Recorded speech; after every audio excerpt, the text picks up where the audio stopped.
C'est pas la première fois, j'espère pas surtout pas la dernière, que j'ai le plaisir de travailler avec Laurie Lefer. Donc, il vient parler de psychanalyse. Il vient parler de psychanalyse dans la situation contemporaine de la psychanalyse, pour être un peu plus précis. Vers une psychanalyse émancipée, la question c'est évidemment émancipée de quoi?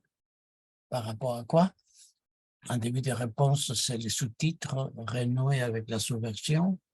C'est un traitement qu'elle fait, comme tout autre, partiel, car la toute dernière phrase de sa conclusion, nous l'aurons compris, elle écrit, nous l'aurons compris, il s'agit de mettre en terme au maître. Plus facile à dire qu'à faire. Ça figure dans toutes les bonnes intentions, ça figure rarement dans la mise en pratique. Parce que le maître, c'est, disons, renoncer au savoir absolu, non? C'est ça, renoncer au maître.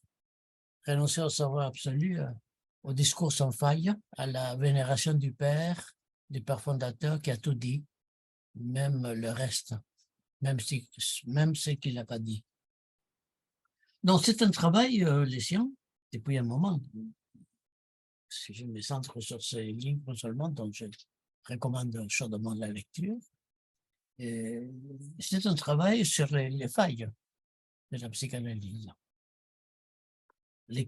Quelles failles, bon, on verra en l'écoutant, en discutant avec elle. On peut se demander pourquoi faille, pourquoi il y a des failles. Je me suis rappelé en préparant cette réunion d'un vieux livre, vieux parce qu'il a des années, mais il est tout à fait important, le psychanalysme de Robert Castel, dont j'ai eu le plaisir, l'honneur aussi, bon, de lire une version non publiée, hein, qu'il avait présentée en colloque, d'après mes souvenirs, à Bruxelles, et qui était bien plus virulent que le bouquin qu'il a publié après, il était d'accord. Et comme il était un homme charmant, mais très mesuré, effectivement, ce qu'il publiait, ce qu'il mettait en public, il n'était pas forcément ce qu'il pensait en privé, pas de la même manière. En tout cas, pour dire que dans cet ouvrage, le psychanalysme, euh, plutôt mal reçu, très critiqué par la communauté psychanalytique, entre autres choses, Castel expliquait qu'aucune doctrine ne peut rester indéfiniment subversive et tranchante. Vous voyez que ce n'est pas une qualité qu'on puisse garder au musée, ou qu'on puisse garder au chaud ou au froid, selon moi, actuellement au froid, mais qu'on puisse garder au chaud. Ce n'est pas définitif. Et ce n'est pas définitif pour deux raisons complémentaires. L'une, c'est que la psychanalyse étant malgré tout assez acceptée, combattue, critiquée, mais aussi assez acceptée, et l'insertion sociale, si j'ose dire, l'insertion sociale, institutionnelle et politique se paye toujours dans certains raidissements, sinon ankylosement de la théorie. C'est-à-dire qu'une théorie, un peu comme nos corps, hein, il y a des peaux mortes, je crois. Il y a des peaux mortes. Dans une théorie aussi, il y a des segments qui ne bougent plus, à propos desquels on s'appelle l'illusion que tout a été dit. Bon, ça, c'est la double raison, vous voyez. Le succès qui oblige forcément à un certain ankylosement, dont les répétitions qu'on entend, la manière d'écrire, pour imiter le père, pour parler comme lui, et la vénération du père, que dans notre civilisation judéo-chrétienne, c'est quelque chose à laquelle il coûte énormément de renoncer à supposer que ce soit possible. Oui, de renoncer au culte du Père. Nous sommes laïcs, c'est-à-dire quoi? Que nous avons des divinités différentes que celles des croyants.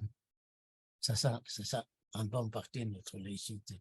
Laurie Lofer parle souvent, vous l'avez lu ou vous le lirez, elle dit, et parfois il se réfère à la psychanalyse, mais plus couramment dans son livre, elle dit une certaine psychanalyse. Formule adéquate, inexorable, parce que là, la question c'est que veut dire la psychanalyse?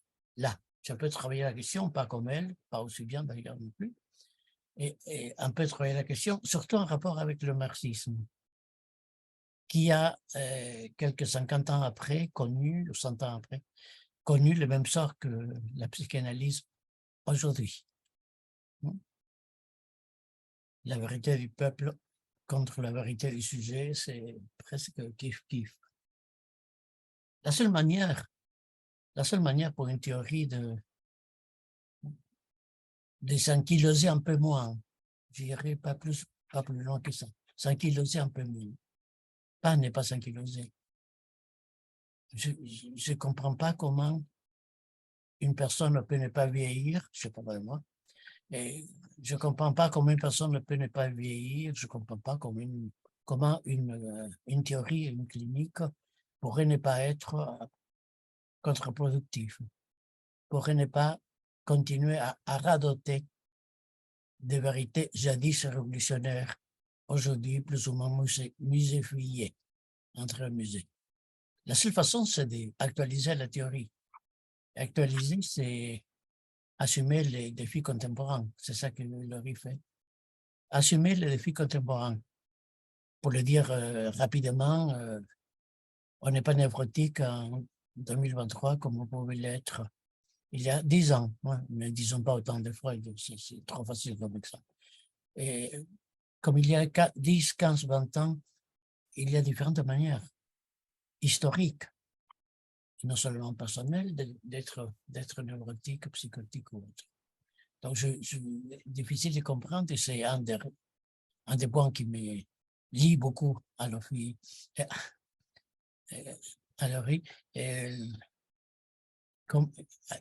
actualiser la théorie, pas la mettre pas la mettre au goût du jour.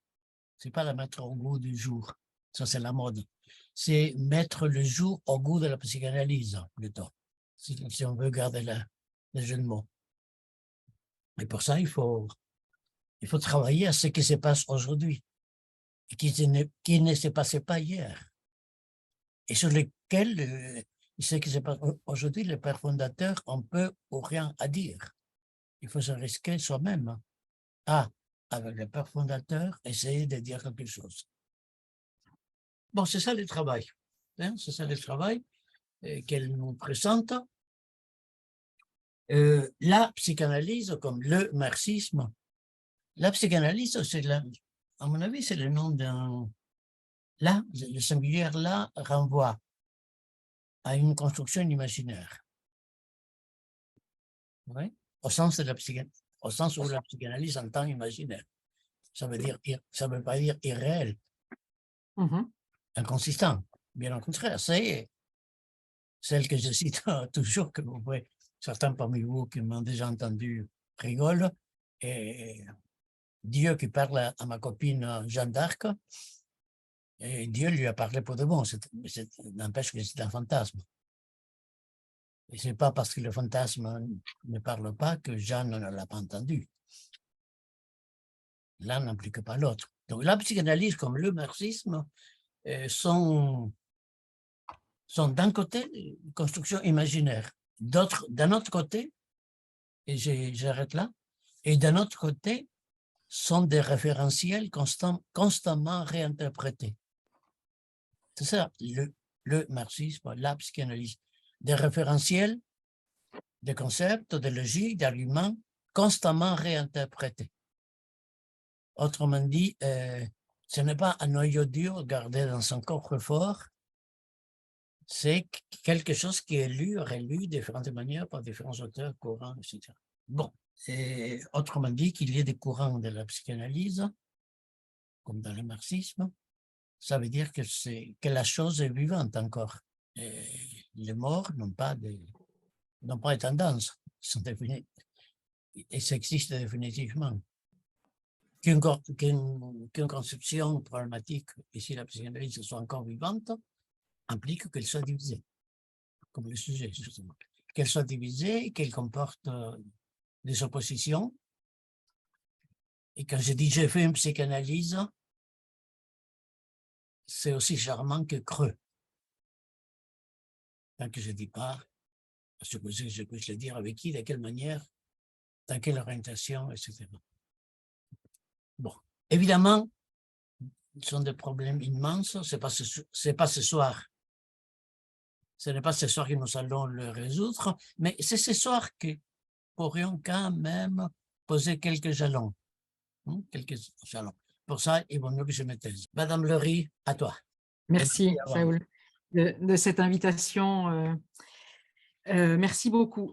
Ça me plaît beaucoup de partager avec vous quelques réflexions et une discussion autour de… Alors, je vais reprendre quand même deux, trois éléments, là, un peu plus même de ce que tu viens d'évoquer, parce que je crois que c'est vraiment au cœur de notre affaire. Enfin, je ne sais pas très bien. La première question que tu as posée, c'est une psychanalyse émancipée, mais de quoi? Je voudrais revenir sur cette question-là, bien sûr, et aussi partir des raisons qui ont présidé à l'écriture de ce livre. J'en dirai quelques mots, parce que je crois que c'est… enfin, en tout cas, ça m'est important. Donc, voilà, je verrai comment une psychanalyse ou la psychanalyse s'est construite comme une pensée subversive. Je voudrais quand même revenir sur certains points là-dessus. J'ai trouvé intéressant que tu évoques évidemment le jeu de mots, le Witz de la fin du livre, hein, mettre un thermomètre. Évidemment, le thermomètre, c'est quand la fièvre dogmatique est un peu trop élevée, il s'agit de mettre un thermomètre. Alors évidemment, ça pose toute la question de ce savoir absolu que tu indiques, de ce savoir du père fondateur. Je mets bien plein de guillemets autour de ça, hein, puisque précisément, ce que je vais essayer de voir avec vous ce soir, c'est comment, alors même que l'invention freudienne s'origine, si je puis dire, de la clinique comme savoir instituant, qu'est-ce qui a fait que la psychanalyse est devenue un savoir institué? En fait, toute la question, me semble-t-il, c'est qu'effectivement, tu le dis, tu le rappelles là, c'est un certain rapport au savoir, mais il est vrai que lorsqu'un savoir est institué, qu'est-ce qu'on fait de la capacité à le faire, l'actualiser, quoi, hein?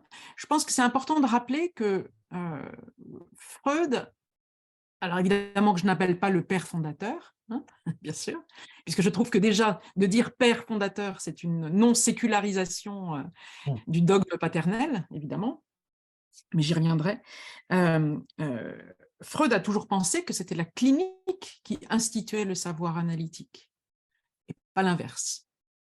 Et bien sûr, c'est une façon de répondre très rapidement, mais je déplierai ça à la question, qu'est-ce qui fait que la psychanalyse peut devenir une langue morte, c'est-à-dire l'endroit précisément d'une institutionnalisation de son savoir. Et parenthèse, je peux vous dire le paradoxe que je vis tous les jours, c'est-à-dire qu'en étant universitaire, je participe à l'institutionnalisation de ce savoir, avec tous les paradoxes que ça comporte, quoi. Voilà. C'est-à-dire, je me retrouve dans une institution officielle où il s'agit de transmettre ce que serait, entre guillemets, le savoir analytique. Alors même que l'un des points qu'évoque Freud très vite, c'est la question de l'analyse profane. Parce que, Saoul, tu as employé le terme de sacré, je pense que c'est très important. C'est la question de l'analyse profane. Profane, ça veut dire précisément, même si Freud ne le dit pas comme ça, une désécularisation du savoir. Et quand on parle de la psychanalyse et quand on parle du père fondateur, quand on parle du dogme paternel, on est encore vraiment dans une rhétorique et dans une sémantique religieuse. Donc, un savoir qui se sécularise, hein, qui se désacralise, je crois que c'est quelque chose qui est important. Et là aussi, j'y reviendrai. Voilà. Donc, je vais essayer de tenir un petit peu tous ces fils. Je ne sais pas très bien où est-ce que ça va me mener, mais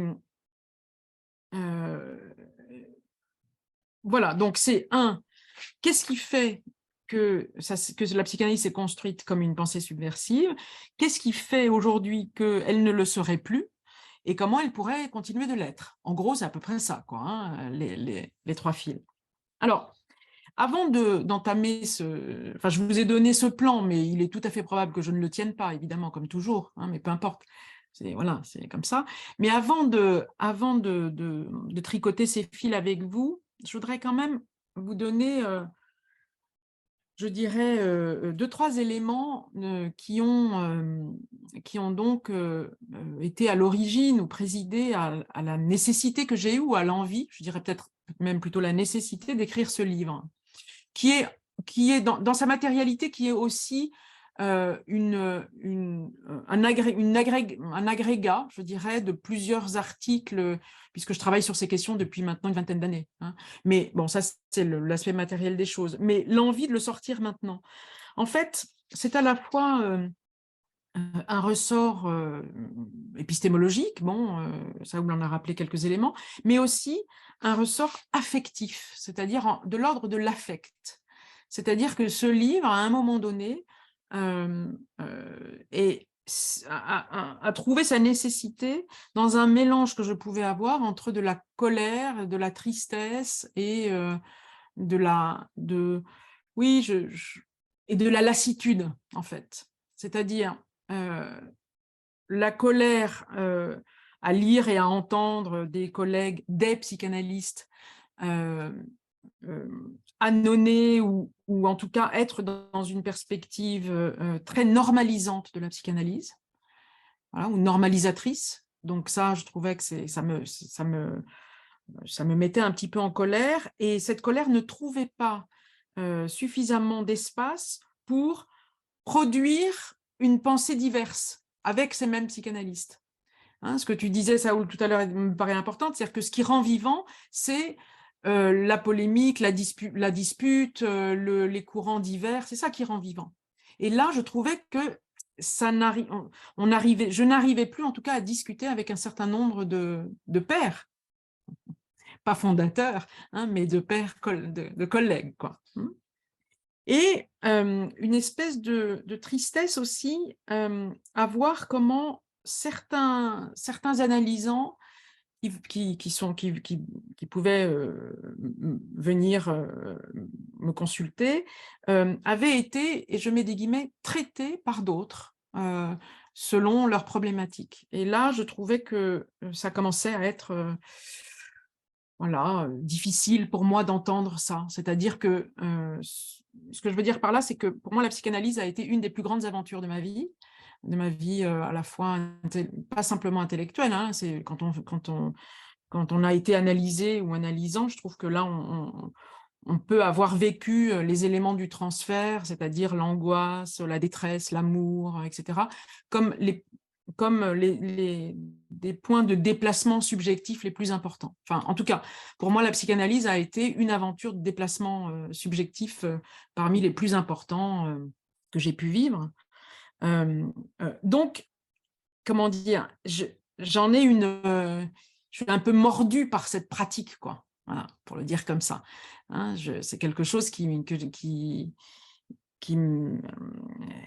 m'intéresse dans le sens, voilà, j'y suis particulièrement engagée. Et donc, je raconte souvent cette anecdote. Quand j'étais étudiante en psycho, j'avais des profs à l'époque qui tenaient des propos que je trouvais à la fois définitifs, une espèce de savoir fossilisé, des propos définitifs et donc institués, sans aucune dialectique, enfin je trouvais en tout cas sans aucune dialectique. Et je me souviens qu'un jour j'étais intervenue de façon un peu virulente lors d'un cours, et j'avais eu cette citation de Georges Canguilhem, je vous la propose. C'est Georges Canguilhem qui écrit donc dans Qu'est-ce que la psychologie ? Donc ça date de 1958. Il donne ce qu'il appelle un conseil d'orientation aux psychologues. Je le cite. C'est donc très vulgairement que la philosophie pose à la psychologie la question « Dites-moi à quoi vous tendez pour que je sache ce que vous êtes ». Mais le philosophe peut aussi s'adresser aux psychologues sous la forme, une fois n'est pas coutume, d'un conseil d'orientation et dire, toujours Canguilhem qui parle, hein, et dire, c'est là qu'il donne son conseil d'orientation, quand on sort de la Sorbonne par la rue Saint-Jacques, on peut monter ou descendre. Si l'on va en montant, on se rapproche du Panthéon qui est le conservatoire de quelques grands hommes. Mais si on va en descendant, on se dirige sûrement vers la préfecture de police. Et évidemment, ce conseil d'orientation m'a beaucoup intéressée et j'en ai fait, voilà, j'en ai fait état à ce professeur de l'époque en disant « Qu'est-ce que vous êtes en train de nous apprendre? Est-ce que vous nous apprenez des éléments pour qu'on travaille de concert avec la préfecture de police, c'est-à-dire à normaliser des comportements, à être du côté du pouvoir, voilà, ou bien est-ce qu'on apprend des choses qui nous permettent de produire encore plus de savoir ?» Et donc, après cette petite sortie un peu provocatrice, mais j'étais déjà très insolente à l'époque, je me souviens que j'avais dit à mon analyste, puisque j'étais aussi en analyse à ce moment-là, je vais arrêter les études de psycho à la fac, parce que on nous dirige vers la préfecture de police. Et à ce moment-là, mon analyste s'est levé en disant « Continuez ». Bon, c'est évidemment une parole transférentielle, je l'ai interprétée comme bon, bah, il faut que je continue mes études, en fait. Je ne sais pas ce qu'elle voulait que je continue. Peut-être qu'elle voulait que je continue de parler d'autres choses. Mais il se trouve que c'est entré en écho, en résonance avec probablement le désir inconscient que j'avais de continuer, en dépit de ma plainte, quoi. Donc, ça pour dire, voilà le terreau, hein, voilà le terrain, enfin la terre, je ne sais pas comment dire, le terreau, le matériau qui a donné des éléments pour écrire ce livre. Et pour terminer cette proposition-là de savoir situer, comme on dit, un élément où Colette Guillaumin, qui est une philosophe féministe, disait il faut toujours prendre au sérieux les effets théoriques de la colère des opprimés. Toujours prendre au sérieux les effets théoriques de la colère des opprimés. Et ça, je trouve que c'est très intéressant. C'est-à-dire qu'à un moment donné, évidemment, à l'endroit de certaines discriminations, de certains, voilà, il faut toujours prendre au sérieux les effets théoriques de la colère des opprimés. Ça, c'est Colette Guillaumin. Bien.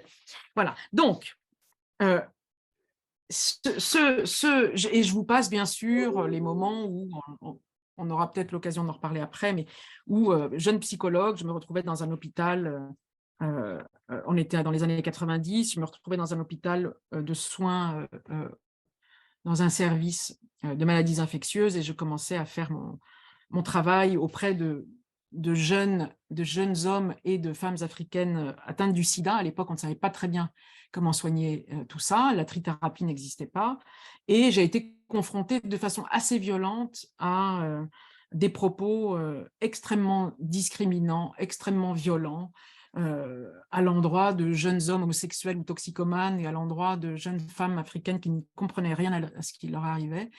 Et là, j'ai vraiment vu comment pouvait être, comment faire pour que la psychanalyse subsiste dans le social sans être une arme qui surdétermine les éléments de pouvoir, quoi. Voilà. Donc, ça a été le début, si je puis dire, de ma pratique, très jeune, voilà, très jeune psychologue et psychanalyste, et donc mes réflexions ont commencé à se produire à partir de ce moment-là. Et pour répondre, en tout cas pour déplier la première question que je vous proposais tout à l'heure, c'est-à-dire en quoi la psychanalyse a été une invention subversive. Évidemment, une des références à laquelle je tiens beaucoup dans le livre et que je déplie beaucoup, notamment dans le chapitre 2, peut-être si vous l'avez lu, c'est Foucault, Foucault qui dit, entre autres, qu'il faut être juste avec Freud. Dans l'histoire de la folie à l'âge classique, Foucault a cette phrase, que Derrida reprendra d'ailleurs, hein, quand il parlera justement du fait qu'il n'y a pas la psychanalyse, mais des psychanalystes, hein, dans son livre sur Résistance, qui est un ouvrage sur la psychanalyse. En tout cas, Foucault dit « il faut être juste avec Freud ». Alors, pourquoi Foucault dit ça? Parce que il évoque le fait que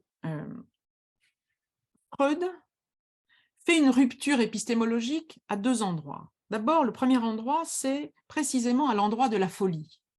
Pour Foucault, Freud reprend la folie depuis son langage, comme il le dit lui-même. C'est-à-dire qu'il veut faire dialoguer la folie, avec, ou la déraison, avec la raison.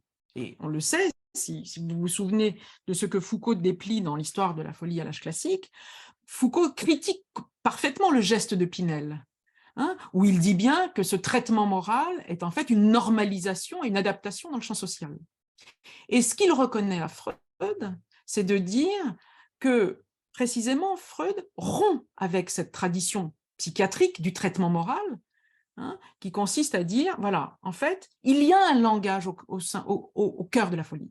Il y a un langage au cœur de la folie, et Freud, d'ailleurs, dans plusieurs de ses articles, dit qu'il y a non seulement un langage, mais il y a même une vérité au cœur du délire. Ça, ce sont des propositions freudiennes que Foucault reprend très, très, très bien, hein, en disant qu'en fait, l'un des gestes épistémologiques de rupture que Freud opère, c'est une rupture avec la psychiatrie de l'époque. Bon, ce qui n'est quand même pas rien, hein, puisque justement, voilà, ça c'est quand même un élément important. Le deuxième geste que Foucault reconnaît chez Freud, c'est précisément la rupture avec toutes les théories de la dégénérescence de l'époque. Hein, c'est-à-dire, là encore, les hystériques, les invertis, comme on disait à l'époque, tout ce qui paraissait comme déviant, encore une fois à l'époque de la psychiatrie freudienne, eh bien, là encore, il faut remarquer que Freud rompt avec ces théories de la dégénérescence. Et ça, c'est évidemment aussi quelque chose de très important que Foucault reconnaît. Donc, il y a un brouillage que Foucault reconnaît chez Freud entre un effacement des frontières entre le normal et le pathologique. Voilà. Ça, c'est quelque chose qui est évidemment très important. Un effacement des frontières entre le corps et l'esprit, puisque Freud, inventant la notion de pulsion, va bien sûr remettre au travail ce qu'est un corps, c'est-à-dire un corps pulsionnel. Là encore, un effacement de cette frontière-là.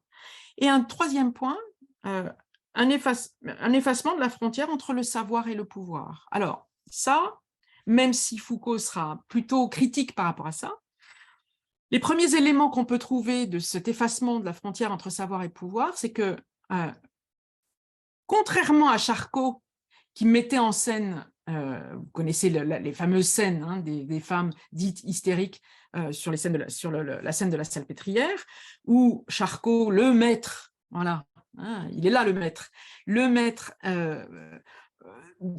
instrumentalisait les corps de ces femmes, eh bien, Freud voit bien que là, il y a quelque chose qui n'est pas le langage de la psychanalyse, et à un moment donné, dans les études sur l'hystérie, ce qui va être intéressant, c'est que Emmy von Hain va couper Freud en disant « laissez-moi parler », et Freud a ce petit mot qui est très intéressant, il dit, enfin c'est traduit comme ça, « j'y consens ».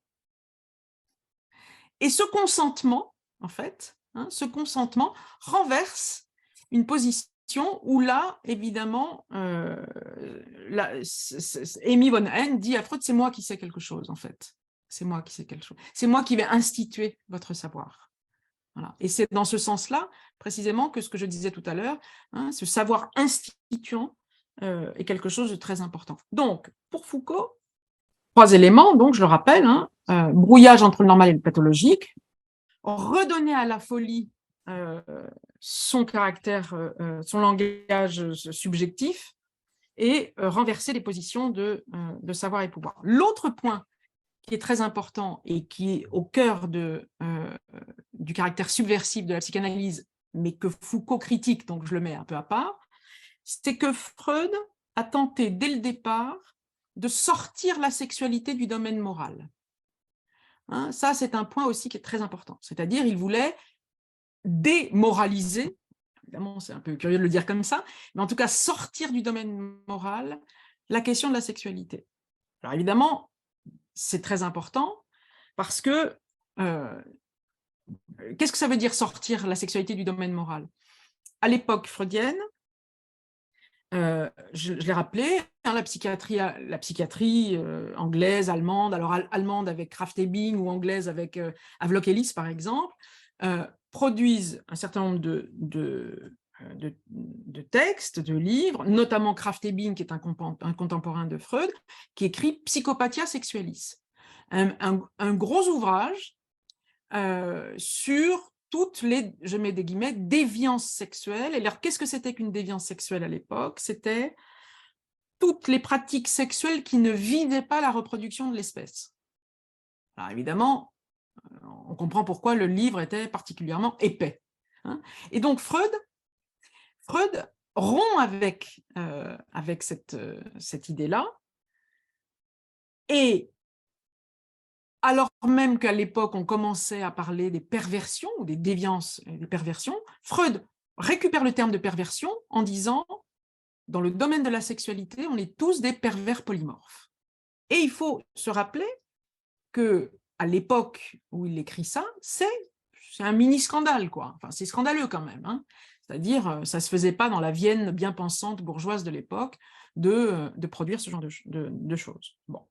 Alors, ce qui est intéressant, c'est que malgré cela, Foucault réagira de façon très critique à l'endroit de la sexualité dans le corpus freudien, mais éventuellement on en reparlera. Donc, subversive au moment de son invention, vous voyez, la psychanalyse l'est à divers titres, quoi. Effacement, je me répète, effacement normal et pathologique, le langage de la folie est un langage qu'il s'agit d'entendre et de comprendre comme point de vérité, et sortir la sexualité, toutes les sexualités du domaine moral. Pourtant, bien après, et qu'est-ce qui fait, puisque ça c'est le deuxième point, qu'est-ce qui a fait que malgré cette invention qui paraissait à l'époque assez scandaleuse, enfin, bon, il y a des textes qui sont tout à fait intéressants à cet égard, mais qu'est-ce qui a fait que quelques années plus tard,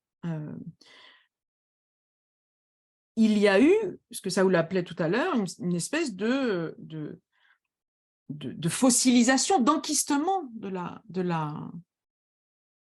psychanalyse. Qu'est-ce qui, à un moment donné, a produit le fait que on en parle comme ce que Castel, ça vous le rappelle, hein, que Castel appelle une espèce de psychanalyse, c'est-à-dire un dogmatisme, quoi. Hein, un dogmatisme.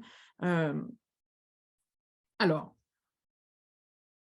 plusieurs propositions, parce qu'évidemment, je ne peux pas répondre comme ça de façon aussi... mais plusieurs propositions.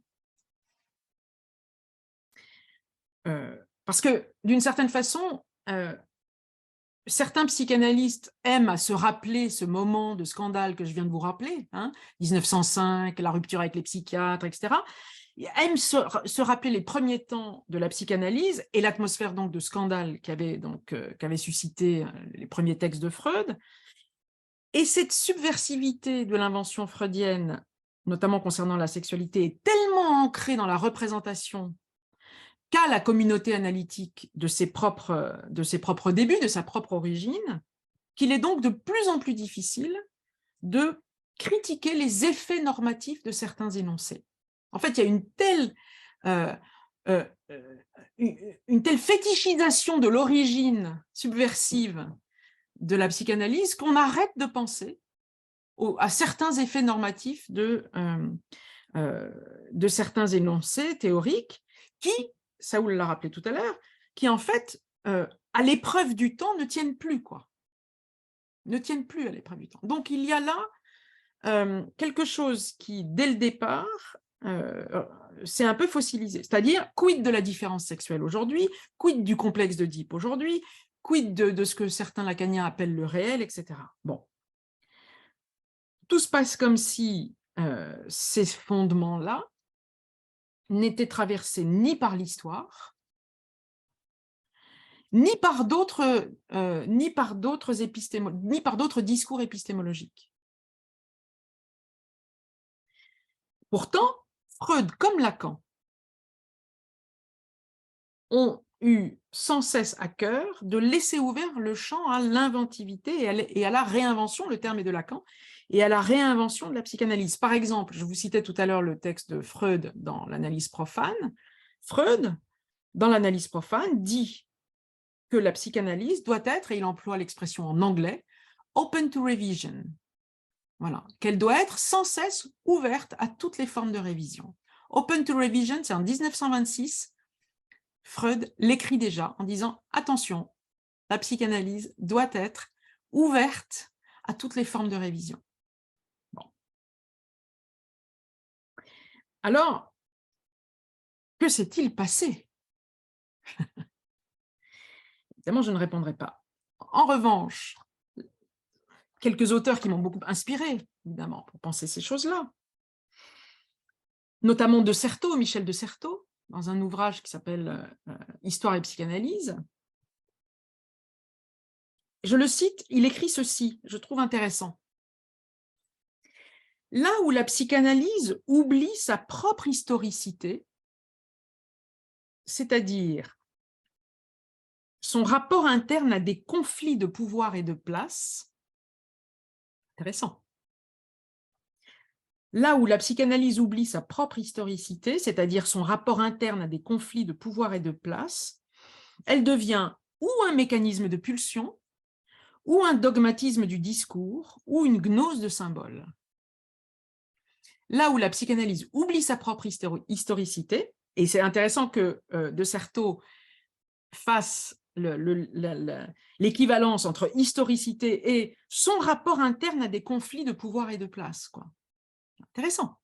C'est-à-dire qu'à partir du moment où un savoir produit quelque chose, il produit aussi des formes de pouvoir. Et que l'historicité, pour de Certeau, c'est aussi de travailler à ces rapports-là. Et il poursuit la chose en disant, je le cite toujours, « Nos sciences sont nées avec le geste historique moderne », il met un guillemet autour de moderne, « Nos sciences sont nées avec le geste historique moderne qui a dépolitisé la recherche en instaurant des champs désintéressés et neutres. » Et il met des guillemets, à désintéressés et neutres. Très important la notion de neutralité, surtout dans le champ de la psychanalyse, parce que c'est un mot qui traîne beaucoup et qui est tout sauf neutre, quoi. Donc, nos sciences sont nées avec le geste historique moderne qui a dépolitisé la recherche en instaurant des champs désintéressés et neutres, soutenus par des institutions scientifiques. Donc là, de Certeau remet en perspective l'idée des institutions scientifiques. Ce geste continue bien souvent à organiser l'idéologie qu'affichent certains milieux scientifiques. Et il termine en disant « Il faut donc aujourd'hui repolitiser les sciences. J'entends par là réarticuler leur appareil technique sur les champs de force à l'intérieur et en fonction desquels ils produisent des opérations et des discours. » C'est intéressant. Qu'est-ce que ça veut dire que repolitiser les sciences, c'est-à-dire réarticuler leur appareil technique, alors production de concepts par exemple, réarticuler leur appareil technique sur les champs de force à l'intérieur et en fonction desquels ils produisent des opérations et des discours. C'est presque foucaldien comme citation, c'est-à-dire quels sont les effets de la production et de l'émergence de concepts à l'intérieur d'un corpus, d'un milieu ou d'un corpus scientifique. Ça a des effets, évidemment. Donc, c'est ça qui m'a évidemment beaucoup intéressée, c'est-à-dire, est-ce que, en tant que psychanalyste, non pas de l'extérieur, mais de l'intérieur de la psychanalyse, comme praticienne, il est possible de produire une épistémologie critique et réflexive sur l'émergence de certains de ces concepts. En fait, c'est ça qui, évidemment, que je trouvais intéressant. Eh bien, ça n'est pas si simple, et je n'ai pas trouvé que des amis, quoi. Et alors, curieusement, les amis, je les ai trouvés plutôt à l'extérieur de la psychanalyse, pas à l'intérieur de la psychanalyse. C'est ça qui m'a donné un premier élément en me disant, tiens, c'était une curiosité pour moi de voir que de tenter de produire une épistémologie critique de l'émergence de certains concepts qui ne résistaient pas, en tout cas qui résistaient peu ou qui à une forme d'actualisation, eh bien, j'ai trouvé plutôt des amis, encore une fois, à l'extérieur. Et alors, par exemple, deux positions, une interne et une externe, que je voudrais justement vous donner à penser, enfin avec moi, pour justement illustrer à la fois la rigidification théorique concernant la question des sexualités, par exemple, et des formes d'inventivité, mais encore une fois, qui vient de l'extérieur. Je vais vous citer un psychanalyste lacanien et je vais vous citer un sociologue queer. Et vous allez voir, c'est assez intéressant d'entendre la différence, quoi. Notre psychanalyste lacanien écrit ceci. La psychanalyse lacanienne se caractérise par son approche de la question de la différence homme-femme en termes de différence de jouissance, ce qu'elle définit entre jouissance phallique et autres jouissances, plutôt qu'en termes de conduite sexuelle et sociale. Cet impératif méthodologique, voilà, il dit ça comme un impératif méthodologique, oblige à séparer le champ des études anthropologiques et historiques du champ des études de la psychanalyse. Cet impératif méthodologique, dit-il, nous oblige, nous psychanalystes lacaniens, nous oblige à séparer le champ des études anthropologiques et historiques du champ des études de la psychanalyse. Pourquoi? Parce que, d'un côté, dit-il, le champ des études psychanalytiques, c'est Lacan qui dit « ce sont des formes de jouissance », ça c'est du réel ou du symbolique, et il poursuit en disant « les réflexions théoriques concernant les sexualités ne sont pas sans éclairer dans notre postmodernité les questions idéologiques sur la différence entre le sexe et le genre. » C'est-à-dire, le champ anthropologique et historique renverrait à des formes idéologiques de la façon de penser les rapports sexuels ou les rapports hommes-femmes, alors que le champ des études psychanalytiques, c'est le réel et la jouissance. Alors, ce qui est très intéressant dans cette affaire, c'est l'autoréférence, c'est-à-dire que la psychanalyse est autoréférentielle. C'est-à-dire que sa propre discursivité reste à l'intérieur de ce qu'elle produit comme discours. Je ne sais pas si je suis claire. L'autoréférentiel, hein, le référentiel de la psychanalyse ne peut s'expliquer que par le référentiel de la psychanalyse. Donc là, il y a un discours fermé, total, je n'irai pas jusqu'à dire, mais c'est trop tard, je le dis, totalitaire. C'est-à-dire, si on n'est pas à l'intérieur, on est bien sûr plus psychanalyste, quoi.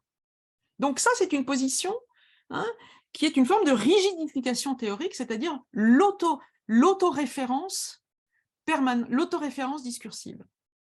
Qu'est-ce que ça veut dire que d'expliquer sa propre théorisation par son propre discours? C'est compliqué quand même. Enfin, en tout cas, voilà, on est entre soi et on discute contre soi. Qu'est-ce que ça veut dire que de se laisser instruire, pénétrer par d'autres discours, par d'autres épistémologies? Donc ça, c'est la position d'un psychanalyste lacanien. Et l'autre position d'un sociologue qui dit la chose suivante, il écrit « La communauté analytique n'a pas amorcé de débat sérieux sur les questions de la sexualité et les questions queer. La théorie queer analyse et critique la psychanalyse en profondeur depuis de nombreuses années et publie de nombreux livres et revues où l'on utilise la psychanalyse dans les études de genre, l'art, la littérature et le cinéma. Donc là, c'est intéressant parce que ce sociologue dit « La psychanalyse est un discours qui est véhiculé dans plein de champs de recherche, l'art, la littérature, le cinéma, la philosophie, etc. » Donc, elle irrigue des champs de recherche. Mais la question, c'est comment se fait-il que, irriguant des champs de recherche, elle n'arrive pas elle-même à se laisser irriguer par d'autres champs de recherche. Et donc, il poursuit en disant, je trouve que c'est assez intéressant, pour parler en langage psychanalytique, disons que la théorie queer est le symptôme de la psychanalyse, un silence qui exprime que de ça, on ne veut rien savoir. Pour parler en langage queer, disons que cette question est le haut talon d'Achille de la psychanalyse. Voilà, donc je trouve tout à fait intéressant que d'un côté, je ne sais pas comment marche le monsieur, mais avec des chaussures bien, voilà, de randonnée bien fermées, et de l'autre, on est plutôt sur des hauts talons. Évidemment, ça vacille un peu plus quand on est sur des hauts talons. Enfin, je ne suis pas une spécialiste des hauts talons, mais enfin, en tout cas, ce que je peux dire, c'est que ce qui est intéressant, c'est que les discours des années 60-70 concernant les questions politiques et de sexualité sont en quelque sorte le retour du refoulé théorique et épistémologique dans le champ de la psychanalyse. C'est ça que je trouve intéressant. Il y a un retour, voilà, il y a un retour du refoulé épistémologique dans le champ de la psychanalyse. Et ce retour du refoulé,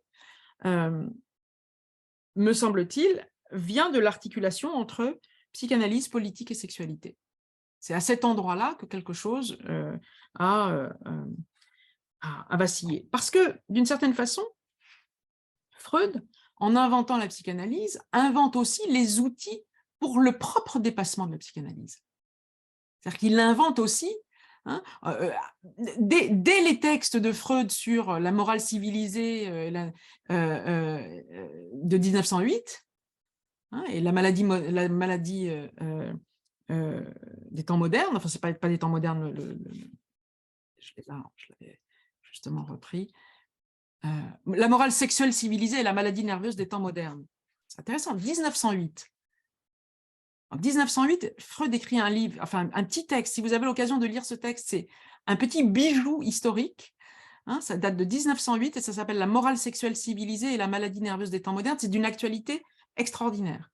Freud, dans ce texte, dit qu'on ne peut pas comprendre la fidélité conjugale, on ne peut pas comprendre la monogamie, on ne peut pas comprendre tout ce qui est l'obligation et la normalisation de certaines conduites. Et donc, il dit, voilà, en fait, c'est pour ça qu'on n'est pas bien, quoi. Il écrit ça en 1908. Hein, bon, bref, donc tout ça pour vous dire qu'il produit, à ce moment-là, des outils qui vont amener, évidemment, un certain nombre de bouger, si je puis dire, hein, de bouger au sein même du social. C'est en cela que la psychanalyse est aussi une pratique sociale. Bon, bref. Alors, qu'est-ce qui fait donc qu'en 1975, Foucault peut dire, lors d'une interview, et je le cite, « Qu'est-ce que c'est que cette pudeur sacralisante qui consiste à dire que la psychanalyse n'a rien à voir avec la normalisation ?» On est en 1975, c'est très intéressant parce qu'on est un an avant La volonté de savoir, dont vous savez bien sûr que c'est le premier tome de l'histoire de la sexualité de Foucault, où là, il va faire une critique et une généalogie en règle du dispositif disciplinaire qu'est la psychanalyse. Pour lui, la psychanalyse fait partie de ce qu'il va plus tard appeler le biopolitique, c'est-à-dire le dressage des corps. Au cœur de la psychanalyse à ce moment-là, il y a toute une réflexion sur que peut un corps, pour le dire comme ça, si je peux reprendre des propos de philosophes. C'est-à-dire, Foucault nous dit, qu'est-ce que c'est que cette pudeur sacralisante qui consiste à dire que la psychanalyse n'a rien à voir avec la normalisation? Pour Foucault, et bien sûr pour d'autres, ce qui était intéressant dans la psychanalyse, c'est qu'elle montrait que le corps est révolutionnaire. Les corps sont révolutionnaires. Les corps, c'est-à-dire les corps pulsionnels. À partir des années 70, évidemment, on va parler du corps comme étant un corps politique. Le corps est politique. Qu'est-ce qui fait que, à ce moment-là, une certaine psychanalyse, c'est plutôt raidi, enfin, comme dit Michel Thor, il y a eu une espèce de psychanalyse de repli, hein, qui ne peut pas comprendre ce qui se passe sous ses yeux, c'est-à-dire une révolution par les corps, pas simplement par la question des sexualités, mais que le corps est l'endroit, hein, d'une forme de révolution. C'est pourquoi d'ailleurs Foucault insiste tant sur le caractère dressable, assujetti à des disciplines, des dispositifs disciplinaires que le pouvoir contrôle sur les corps. Le corps est révolutionnaire parce que c'est aussi, s'il est dressé, le produit d'un capital, quoi, hein, c'est la production et reproduction. Donc au centre de cette révolution, bien sûr, la question des corps. Où là, il va y avoir tout un appareil conceptuel psychanalytique qui va continuer de vouloir produire ce dressage, c'est-à-dire le complexe d'Oedipe, la différence des sexes, etc. Tous ces concepts-là résistent mal à des formes révolutionnaires qu'apporte précisément l'articulation politique et sexualité, ou politique des corps. Donc, à partir des années 70, alors juste une petite incise, en France en tout cas, ce qui est très intéressant, c'est que dès après 68, évidemment, bon, voilà, ça a été un marqueur, hein, et là encore, au centre, l'opérateur qui est le corps, hein, comme concept et comme opérateur de pensée. À partir des années 70, on va voir apparaître dans le champ intellectuel, conceptuel, une série d'ouvrages qui sont très intéressants. Je vous donne simplement quelques jalons pour que vous ayez, enfin, je trouve intéressant comme chronologie. Donc, 1972, Deleuze et Guattari écrivent l'anti-Oedipe, schizophrénie et capitalisme. C'est l'un des premiers textes qui veut articuler psychanalyse, sexualité et politique. C'est très intéressant. Et c'est d'autant plus intéressant que Deleuze, quand on lui pose la question « Pourquoi ce livre ?», il dit « Pour sauver la psychanalyse ». Pour sauver la psychanalyse, alors, ça s'appelle anti-Oedipe, hein, donc c'est quand même pas une mince affaire. Donc il écrit l'anti-Oedipe pour sauver la psychanalyse, on lui demande « Mais de quoi vous voulez sauver la psychanalyse ?» Du familialisme oedipien. Et ça, évidemment, première bombe, quoi, si je puis dire. C'est vraiment une première masse, encore une fois, qui vient de l'extérieur, hein, mais c'est une première masse qui vient de l'extérieur, du champ analytique. Et Lacan était très intéressé par ces affaires-là. Lacan était très intéressé par Deleuze, Foucault, bien sûr, Derrida, enfin, bon. Donc, 72, on a ça. En 72, on a aussi les premiers livres des théoriciens, enfin, des essayistes homosexuels, puisque l'homosexualité est sortie du champ de la maladie mentale. On a, par exemple, Guy Hockenheim qui écrit un livre très important qui s'appelle « Le désir homosexuel » et où il fait aussi une charge contre la psychanalyse à ce moment-là. On a bien sûr le psychanalysme de Castel, en 73, si je me souviens bien de la date, 73. En 74, on a le séminaire de Lacan encore sur la jouissance féminine. Il faut voir qu'à ce moment-là, on est en 74, il y a le MLF qui commence à émerger, avec Antoinette Fouque, qui crée Psychépo, Psychanalyse politique, avec Monique Wittig, qui commence à écrire ses ouvrages. Hein, on est vraiment dans ce chaudron-là. Hein, on est là vraiment entre 72... Lucie Rigaray, qui sont des psychanalystes que vous connaissez peut-être, féministes, et je mets la borne 76, Foucault, la volonté de savoir.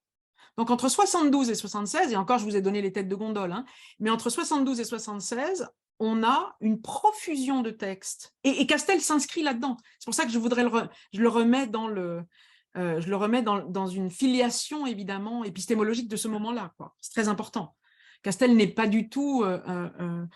il baigne dans ce moment-là où il s'agit de penser les effets normatifs ou émancipateurs de l'articulation par la psychanalyse du pouvoir, du savoir, de la sexualité, etc. Bon.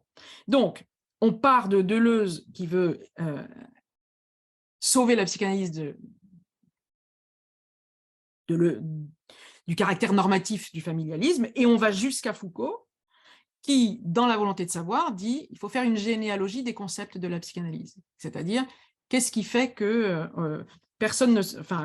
beaucoup ne se sont pas intéressés sur le dispositif disciplinaire des corps qu'était cette affaire-là. Bon.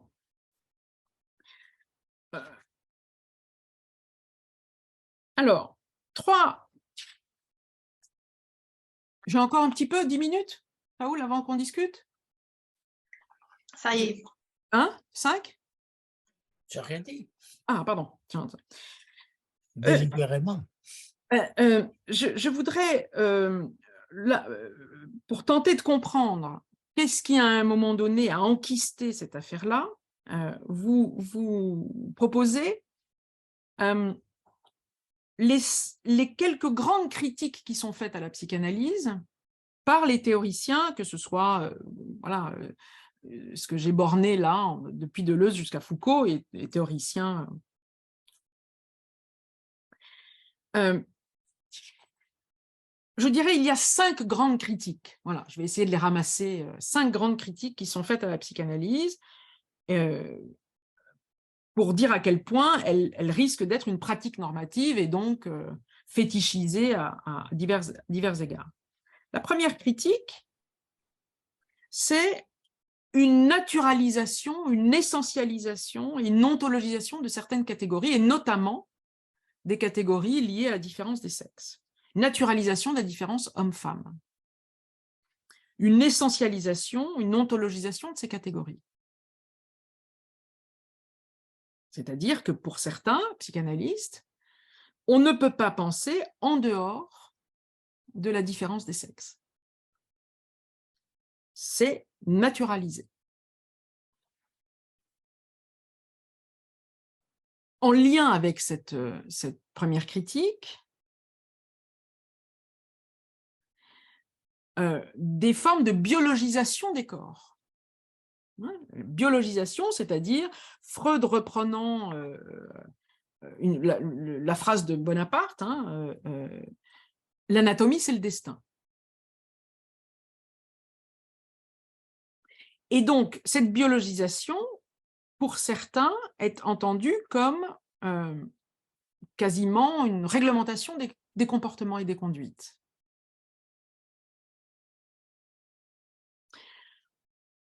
La troisième critique qui est faite, c'est une anhistoricisation des concepts, une anhistoricisation des notions qui entraînerait donc une forme d'apolitisme de la psychanalyse et une forme de dépolitisation de son écoute. Sous couvert, ce que je vous disais tout à l'heure, sous couvert de cette neutralité, c'est-à-dire comment on peut imaginer qu'un praticien n'est pas à l'intérieur de la pratique qu'il met en place lui-même. C'est-à-dire, comment on peut imaginer un praticien au-dessus de la pratique qu'il est en train de pratiquer. C'est-à-dire, comment un psychanalyste peut ne pas être lui-même pris dans l'histoire qu'il est en train de fabriquer. Donc, cette troisième critique, c'est l'anhistoricisation. Comme si les concepts résistaient à leur altération historique.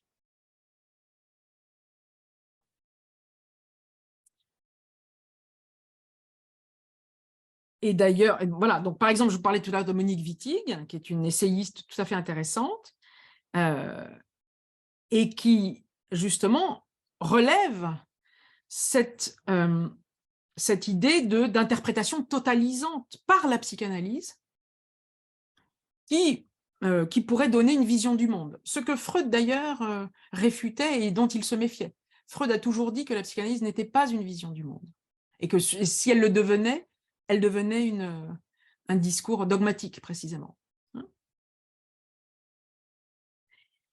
Quatrième critique, qui est corrélée bien sûr au troisième, c'est l'universalisme interprétatif. Voilà, l'universalisme interprétatif qui rejoint bien sûr l'invariant des concepts. Et je vous cite là, pour le coup, Monique Wittig, dans La pensée straight, son livre très intéressant, où là encore elle fait une critique de la psychanalyse. Elle écrit « La pensée straight, étroite, enfin c'est la véritable traduction qu'on pourrait donner, c'est l'hétéronormativité, mais enfin c'est un peu plus large. Disons, la pensée straight se livre à une interprétation totalisante à la fois de l'histoire, de la réalité sociale, de la culture et des sociétés, du langage et de tous les phénomènes subjectifs. Je ne peux que souligner ici le caractère oppressif que revêt la pensée straight dans sa tendance à immédiatement universaliser sa production de concepts. Donc là, il y a quelque chose qui est, je pense, extrêmement important. C'est bien sûr un point de tension d'ailleurs qui est, voilà, au sein de la psychanalyse, la question de l'universalisme, voilà, de l'universel et de l'universalisme. Enfin, un point de tension dans le champ de la psychanalyse, mais pas seulement dans le champ de la psychanalyse, hein, dans le champ de l'histoire, la question de l'universel, hein, et de la philosophie, bien sûr.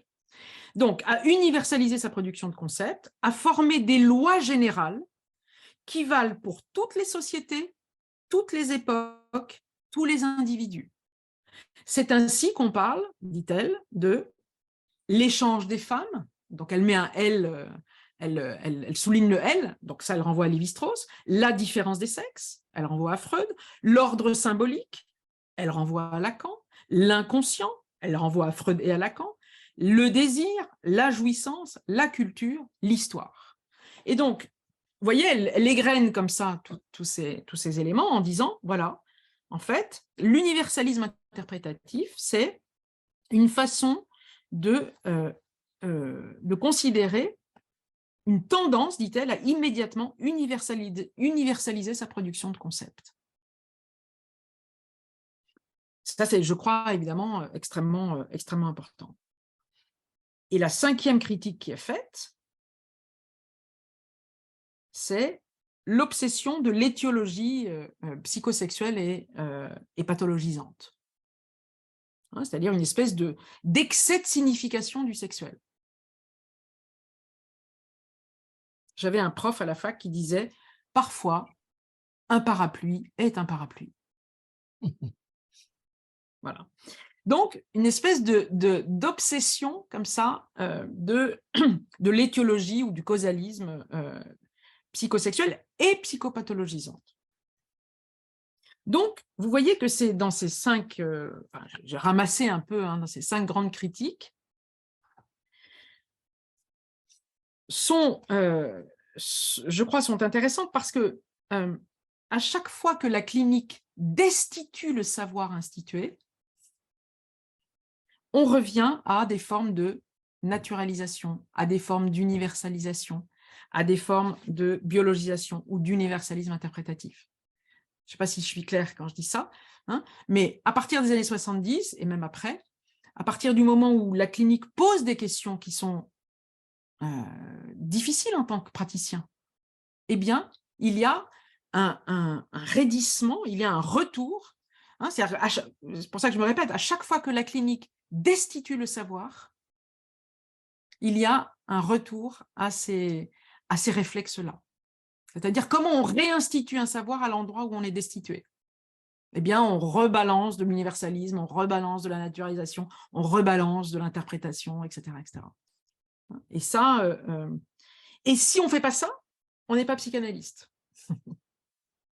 Voilà, parce qu'on se laisse attraper par l'anthropologie, l'histoire, etc., etc. Pour vous dire, hein, certains de mes collègues, alors parmi les plus intéressants, parce que j'ai eu des collègues où c'était moins intéressant, qui ont écrit sur mon livre dans Causeur, enfin dans l'extrême droite, c'est tout à fait, c'est intéressant de voir que certains collègues ont produit des textes sur mon livre dans Causeur. Causeur, je ne sais pas si vous voyez, c'est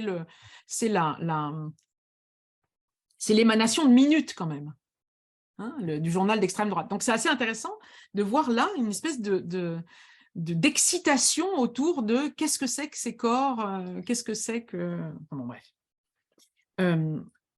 Alors, pour autant, ce qu'il faut, et après on ouvre vraiment la discussion, mais puisque vous avez compris que l'idée là, c'était de comment produire à l'intérieur de la psychanalyse une épistémologie critique à partir des discours hybrides qui permettent l'hybridation de l'épistémologie psychanalytique, c'est-à-dire son altération. Comment on produit une altération du savoir? Comment on produit une hybridation du savoir? Un savoir qui n'est pas altéré par l'autre, et c'est un savoir qui échappe à l'altérité, quoi. Voilà, pour le dire comme ça, c'est-à-dire même à sa capacité de transmission. Voilà, enfin, c'est un petit peu l'hypothèse. Bon, voilà. Bon, pour l'instant, c'est tout. Mais pour l'instant, parce que sinon, on a pour demain matin, quoi. On peut discuter si vous voulez. Bon, d'abord. En fait, juste, pardon, Saoul, tu vois, c'est ça mon problème. J'étais sûr. Juste pour terminer, parce que c'est une phrase que je trouve très belle et que j'avais mise en exergue une des premières phrases du livre. C'est Henri Méchonic, qui est un philologue magnifique, qui a écrit des livres sublimes sur la politique du rythme et politique du sujet. Il a une très belle phrase qui dit « Il n'y a toujours eu que deux littératures, celle du mime et celle du risque ». Et évidemment, mutatis mutandis, je me suis inspirée de cette phrase en disant, voilà, peut-être qu'il n'y a que deux psychanalyses, celle du mime et celle du risque. Voilà. Donc, évidemment, celle du mimétisme, du discours du maître, tu rappelais ça tout à l'heure, c'est-à-dire voilà, celle du commentaire et celle du mime, et celle du risque, bon, voilà, c'est-à-dire celle de l'altération, quoi, de son propre savoir. On discute si vous voulez. Si vous pouvez. Merci. Bon, avant tout, et au-delà en deçà de toute politesse, merci beaucoup. Merci beaucoup. Chacun a pu suivre selon les lectures qu'il a déjà faites et les intérêts qui guident chacune, qu'ils ne sont pas les mêmes. On n'est pas obligé de tout comprendre, sauf si on est très scolarisé dans sa tête. On comprend ce qu'on peut, c'est-à-dire obligatoirement pas tout. Oui, heureusement. Même moi, je ne comprends pas tout ce que je raconte, donc t'imagines. Surtout toi, surtout toi. Parce que la question, surtout toi, bon, c'est une ironie amicale, c'est pour dire pourquoi, mais on verra ça après dans la discussion. Autant j'entends parfaitement que dans tes ouvrages divers, j'ai lu plusieurs, et d'écouter plusieurs fois aussi, autant on peut entendre que les références à Michel Foucault occupent une place importante, autant une question que d'autres pratiques sociales peuvent éventuellement te poser aussi, c'est pourquoi Marx n'apparaît nulle part. C'est une excellente question, c'est le volume 2. Ah, d'accord. Non, c'est une boutade. Non, comment? Fais le volume 2. Oui. Non, c'est-à-dire que tu as raison. Enfin, moi, d'abord parce que j'ai une connaissance bien moindre, mais oui, ça, je pourrais évidemment mettre à travailler. Parce qu'en fait, pourquoi Foucault? Même qu'un peu plus que Deleuze d'ailleurs, parce que Foucault a lu Freud par le biais d'une critique épistémologique que j'ai trouvée intéressante. C'est-à-dire que ce qui m'intéressait, c'était qu'est-ce que c'est que de produire un savoir critique sur la psychanalyse qui, justement, l'altérant, ouvre le champ de la psychanalyse. Voilà, c'était ça qui m'intéressait. Alors, Oui, oui, très bien. tu as raison, parce que d'une certaine façon, Lacan utilise Marx à certains moments, quand il va parler, à divers endroits d'ailleurs. Oui, oui. Lacan et Marx, c'est une belle histoire. Hein. Freud, non, puisqu'évidemment, voilà. Mais Lacan et Marx, c'est une belle histoire parce que Lacan va théoriser l'objet plus de jouir, l'objet du capital. Enfin, il va vraiment produire une théorie à partir de la théorie de Marx. Et ça, c'est très intéressant. Bon. Il y a des ouvrages qui ont été écrits là-dessus. Je pense à Bruno, je pense à d'autres, Ouais. hein, qui ont écrit des ouvrages sur Lacan et Marx. C'était pas le biais que je vous prenais, parce que moi, ce qui m'intéressait, c'était la question des corps, et notamment la question des corps sexués et des corps sexuels. Oui, oui, oui. Donc, je pouvais prendre la question chez Marx du corps comme production, comme objet de production du capital. Hein. Je ne l'ai pas tout à fait pris dans ce sens-là, quoi. Mais c'est important. Hein. Oui, oui, oui, bien Même, sûr. même si aujourd'hui, je suis bien plus ignorante des textes de Marx que de ceux que j'ai travaillés de Foucault, par exemple. Mais c'est à écrire, c'est à écrire. Oui, oui, tout à fait, parce que, bon, on va généraliser les échanges, parce qu'il y a Marx, mais il y a Althusser, et Althusser veut dire la mise en avant de la logique de l'idéologie, comme paramètre positif. Oui, oui, absolument, oui, oui, tout à fait. Et ce qui, à la hauteur des corps, c'est tout à fait, ça peut être tout à fait précieux. Bon, mais généralisons. Althusser, alors c'est très intéressant avec Althusser, parce que par exemple, une philosophe comme Judith Butler relie Althusser, notamment du côté de l'interpellation, etc. Et c'est très, très passionnant ce qu'elle en fait par rapport à la question de la loi et par rapport à la façon de constituer du sujet. C'est-à-dire que l'assujettissement par l'interpellation est une forme de subjectivation. Oui. Elle développe tout ça dans ses... Généralisons le débat, sinon ça va être Oui, l'échange entre nous deux. C'est aussi intéressant que éventuellement abscons. Donc, les enchères sont ouvertes. Qui dit pire? Mais moi, il me semble, enfin, j'ai lu votre livre, mais pas tout à fait jusqu'à la fin encore. Je ne l'ai pas encore tout à fait fini. Vous n'êtes pas arrivé au thermomètre. Parce que il faut le lire tranquillement, tout de même. Il y a beaucoup, beaucoup de références, et notamment à Michel Foucault. Et moi, justement, je me posais la question de l'absence d'Althusser parce que j'ai eu l'impression, bon, je ne connais pas bien, hein, mais que ce qui est dit, et notamment par Michel Foucault, qui est difficile à lire aussi, hein, mais ce qui est dit par Michel Foucault, c'est que, ou par vous, c'est qu'il y a un discours dogmatique de la psychanalyse qui impose des normes. Oui, absolument. Et je n'ai pas encore, pour l'instant, entendu parler de la norme de l'intérieur. C'est-à-dire, c'est comme si la norme était à l'extérieur. Et avec Althusser, on apprend aussi que la norme, elle est aussi à l'intérieur. C'est la logique de l'idéologie. Absolument, absolument. Ce que dit d'ailleurs Foucault, lui-même, c'est-à-dire que il n'y a pas de sujet sans norme. Oui. On part de ce principe-là. Il n'y a pas de sujet sans norme. Mais ce qui est intéressant, et ça, c'est Pierre Macheret, qui est très intéressant à lire. Des normes, oui. La puissance des normes. Et alors, c'est intéressant parce que, justement, Pierre Macheret, lisant Canguilhem et Foucault, dit des choses intéressantes, notamment en reprenant la notion de pouvoir et de puissance. C'est-à-dire en disant une norme elle peut avoir des effets de pouvoir ou elle peut avoir des effets de puissance. Et ça, je trouve que c'est intéressant.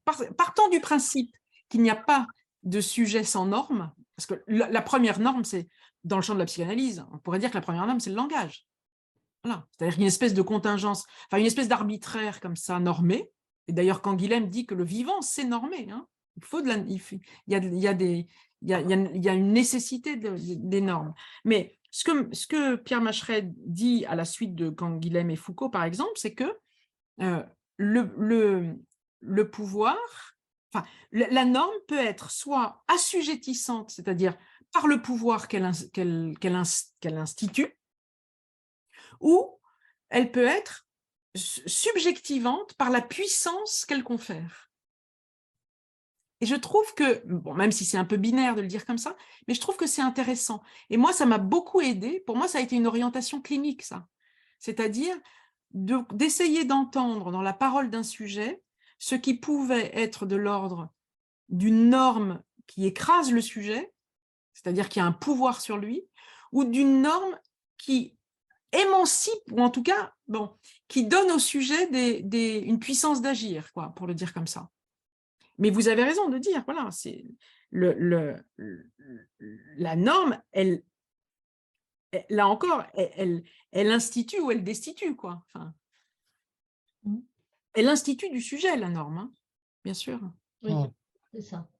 Ils sont des développements tout à fait importants, bien sûr, qui concernent les structures de la norme, pas sa réalité. Oui, oui, absolument. Hein? Sa réalité est historique. Et historique, ça veut dire qu'il n'y a pas la norme, oui, mais des normes dominantes, des normes dominées. Et autant on peut dire à toute époque, tout homme, tout enfant est assujetti à la norme, autant à chaque époque, c'est pas la même. absolument. C'est banal même de ma part. C'est pas la même norme, c'est pas le même effet des assujettissements ou des pouvoirs ou d'émancipation. Mais il ne peut pas y en avoir. Non, ça, absolument d'accord. Oui, oui. C'est la même chose que, c'est intéressant ce que tu dis parce qu'on peut on peut faire le même, l'analogie avec le symptôme. C'est-à-dire que, c'est d'ailleurs ce que Lacan appelle l'enveloppe formelle du symptôme. Il y a une enveloppe formelle, mais le contenu, voilà, la réalité du symptôme change en fonction des époques. Mais il y a une enveloppe formelle. Oui, bien sûr. Oui. C'est-à-dire qu'il y a nécessairement un contenu qui change en fonction des époques, mais l'enveloppe formelle réside toujours. On peut le dire de la norme. Structure et conjoncture. Hein? Absolument. Absolument. D'autres points de vue, peut-être, des questions, des points d'accord, des points d'accord. Bon, il y a toute une digestion à faire de tout ça. Hein? Moi, j'aurais une question à poser à Madame Lefeur. Oui. Alors je vais essayer de formuler ça à peu près de manière à peu près compréhensible par moi déjà. L'une des modalités d'exercice du dogme d'une certaine psychanalyse, c'est aussi autour de la possibilité de devenir praticien de la psychanalyse. Oui. Vous l'avez dit à plusieurs reprises, être ou ne pas être psychanalyste, reconnu comme tel, impliqué dans telle ou telle institution. Est-ce que dans votre perspective d'émancipation de la psychanalyse, vous avez des hypothèses de ce côté-là, c'est-à-dire soit du côté d'une institutionnalisation de la pratique, soit du côté de l'université, c'est-à-dire comment mettre au travail cette question. Enfin, il me semble que c'est une des modalités d'exercice de ce dogme qui est, pour le coup, très puissante. Enfin, sur la possibilité ou pas. Alors, qu'est-ce qu'on pourrait imaginer, enfin, du côté de la pratique analytique comme perspective d'émancipation des courants dominants. Enfin, je suis pas sûr d'être très clair, mais... Si, mais c'est une question à la fois cruciale, immense et extrêmement vive aujourd'hui, quoi. La question des institutions, des institutions analytiques, ouais, c'est une immense question. C'est-à-dire, qu'est-ce qui fait qu'une invention comme la psychanalyse, qui ouvre un champ de savoir ou de connaissances vraiment important, produise des églises? Parce que c'est ça le dogme. Le dogme, c'est la rhétorique religieuse. Ça produit des églises. Et aujourd'hui, il y a les différents courants de ces églises ne peuvent pas entrer en dialogue, quoi. C'est très, très compliqué, en fait. Alors, est-ce que c'est uniquement parce qu'il y a des histoires de pouvoir? Donc, il y a les Freudiens, c'est l'IPA, l'International Psychoanalytic Association, que moi j'appelle l'industrialisation psychanalytique actuelle. Donc, c'est l'IPA, c'est une grosse machine industrielle, que les Freudiens, qui n'acceptent rien de ce qui est lacanien. Et puis, dans l'autre bout du spectre, on a le champ lacanien, les millériens, et puis entre les deux, une tas de petites constellations style île grecque, quoi. Mais c'est un vrai problème. C'est un vrai problème. C'est-à-dire que le vrai problème, c'est comment se former comme psychanalyste, quoi. L'université ne forme pas des psychanalystes.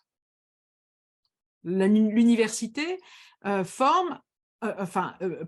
délivre un titre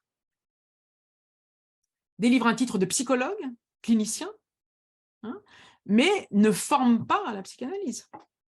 Voilà. Il y a bien sûr des cours de psychanalyse, comme vous voulez, mais la formation à la psychanalyse, d'ailleurs Lacan lui disait lui-même, je crois que c'est en 79, au moment de la passe, il dit « la psychanalyse est intransmissible ». Il a une jolie phrase là-dessus. Il dit « elle est intransmissible, à chaque fois, il faut que le psychanalyse la réinvente ». C'est compliqué, hein, c'est très difficile de transmettre la question de la psychanalyse, pour plein de raisons, quoi. Vous allez avoir une tradition freudienne qui va transmettre la psychanalyse par des cas, par la transmission de cas. Ça, c'est une tradition freudienne dans laquelle je ne m'inscris pas. Je n'arrive pas à transmettre la psychanalyse par le récit de patients, le récit de cas. Je n'arrive pas à le faire. Il y en a qui le font, hein. Et après, voilà, il y a une transmission qui est plutôt sur les bords externes, quoi.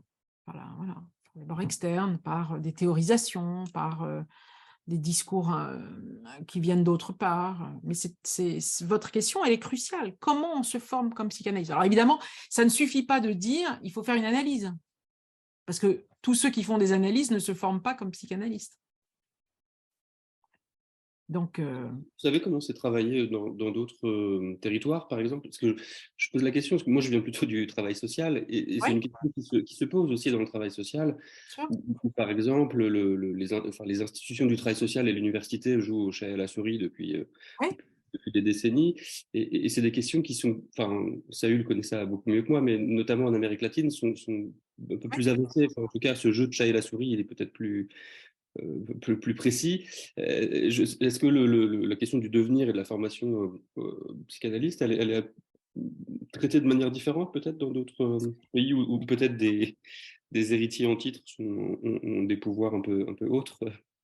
Alors, effectivement, Saül, peut-être que tu peux nous en dire quelque chose pour l'Argentine. En tout cas, en Amérique du Sud, en Amérique latine, le découpage est à peu près le même, c'est-à-dire qu'on a une grande représentation de l'école millérienne et une grande représentation de l'IPA.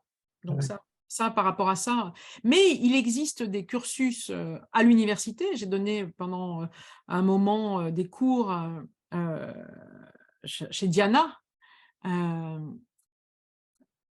Son nom m'échappe bien sûr, mais ça va me revenir.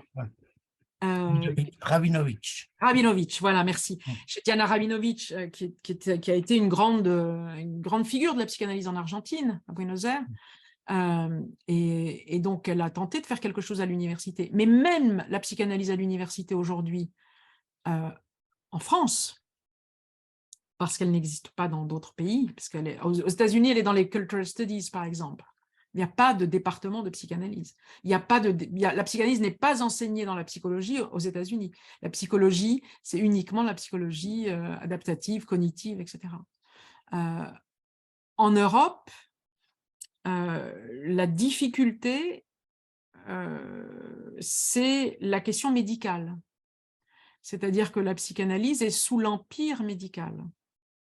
Autrement dit, il faut, comme au temps de Freud d'ailleurs, il faut être médecin pour pouvoir pratiquer la psychanalyse. Ça vient un tout petit peu en France, là, avec toutes les réformes. Par exemple, la dernière en date, le truc de Macron là, sur les 8 séances chez un psychologue, mais qui sont prescrites par un médecin. Donc, en fait, cette prescription, elle dépend du médecin. Est-ce que vous voyez c'est aberrant. C'est un truc aberrant. Et ce qui est intéressant dans cette histoire, c'est que Freud, je vous disais tout à l'heure, en 1926, quand il écrit son livre « L'analyse profane », c'est précisément au moment où il veut sauver Theodor Reik, qui est un de ses disciples, qui est accusé de médecine illégale. C'est intéressant. Freud dit, pour être psychanalyste, il ne faut pas être médecin. Il ne faut surtout pas être médecin, dit-il. Mais il faut lire la philosophie, il faut lire la littérature. C'est ça qu'il dit dans ce livre, L'analyse profane, qui est un livre sur la formation. L'analyse profane, c'est un livre sur la formation des psychanalystes. Et il dit il faut que ça soit profane, pas médical. Parce que si c'est médical, voilà, on entre de nouveau dans quelque chose qui est sous l'égide d'un discours scientifico, etc. Donc c'est vraiment intéressant. Et juste pour terminer là-dessus, l'avenir de la psychanalyse à l'université a toujours été compté, il l'est encore. À Paris, là où je suis, c'est un petit bastion là, qui résiste encore, mais c'est très limite. Je vais poser une question. Est-ce que cet enquistement de la psychanalyse là, que vous relevez, enquistement de la psychanalyse donc, qui travaille sur et avec les subjectivités, ne trouve-t-elle pas des circonstances historiques avec l'hégémonie néolibérale qui prône l'individu? C'est-à-dire que là, c'est ce qui conforte également cette position de modification, en tout cas de conservatisme, pourrait-on pour dire plus simple. Il y a donc une convergence idéologique entre une discipline et un régime politique. Oui, ça c'est très important comme articulation, parce que ça a été l'autre grande critique faite à la psychanalyse, c'est effectivement de contribuer au discours néolibéral, c'est-à-dire d'être dans une perspective de l'individu, quoi. Voilà, l'individu en tant que par lui-même, etc. Mais c'est intéressant parce que moi, je crois l'inverse, bizarrement. Ce que je veux dire par là, c'est que, bien sûr, vous avez raison, ça a été l'une des critiques, et le caractère non politique, qui ne prend pas en compte l'histoire, les appareils d'État, etc., bien sûr que ça peut produire cette image d'une psychanalyse repliée et de concert avec une idéologie néolibérale, bien sûr. Mais alors, ce qui est très intéressant, c'est que, en tout cas, ce que je peux constater dans ma pratique, c'est qu'il arrive parfois que une analyse soit aussi un moment de résistance au discours néolibéral, avec ces colifichets de réussite sociale, de performance, etc. Que ce soit aussi l'endroit où on déconstruit un peu ce que c'est que une vie socialement réussie, etc. On défait ça. Parce qu'en fait, ça... donc c'est ça qui, je trouve que c'est aussi... ce sont des... Comment dire... la micropolitique, comme dirait Guattari, quoi. C'est-à-dire des endroits de micropolitique. C'est-à-dire qu'il y a parfois des personnes qui disent je veux me sortir de ce discours, quoi. parce qu'ils arrivent justement à se l'entendre dire et à extraire leurs paroles de ce discours. Je ne sais pas si je suis claire quand je dis ça, mais et du coup à